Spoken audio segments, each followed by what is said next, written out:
Hi, and welcome to Geno's Takes NFL preview for Week 15. Look, people, hopefully you're paying attention to these because I'm not. Because last week I said stick with the trends and this is a good week to take Cleveland. Did I take them in my video? No, but you did because you're smart. So let's break down three more quarterbacks and tell you how I think it affects this week's games. And a couple of them are some pretty big lines. All right, we're going to start where we've been. When the season began, I said stay away from Seattle, bet against them, and we made some great money because that was not a good team coming off of, I don't even think you're allowed to say what happened in Super Bowl 49.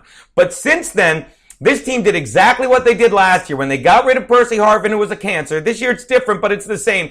Jimmy Graham is out. And he wasn't a problem, but he was to Russell Wilson because he made a lot of holes in his offensive line. We've talked about this. Russell Wilson is a loyal guy, and his players are loyal back to him, which is why Seattle is right now the best team in football, and they keep getting better. Not only with their win last week against Jimmy Clausen and the Ravens, but over his last 4 games, Russell Wilson has 12 TDs and no interception, and suddenly Doug Baldwin is Lynn Swan. I don't know why I said Lynn Swan. I did. Maybe I like animals. The point is, this team is not a new team, but it's that old team that we saw go to 2 Super Bowls, and now it's going to be 3. Is it a huge line this weekend against Cleveland? Yes. But who do you trust your money on? Manziel, who's yet to play a real team and beat one, or Seattle? I'm leaning on a big line with Seattle. Video out next game. Brock Osweiler. Yeah, we were really big on Brock Osweiler when he first came into the lineup, and we still may be, but not because he's a great quarterback. He's just a great, becoming game manager. He looked questionable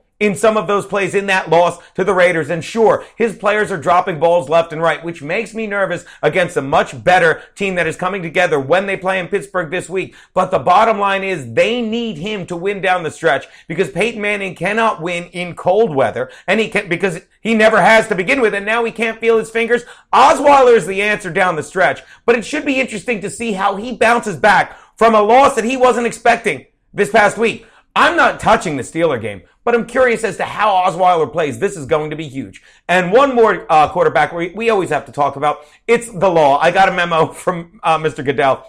Tom Brady is an amazing quarterback, and all he does is win. That was an easy steal of a bet if you saw my video Sunday night. In hindsight, they're always easy when you win.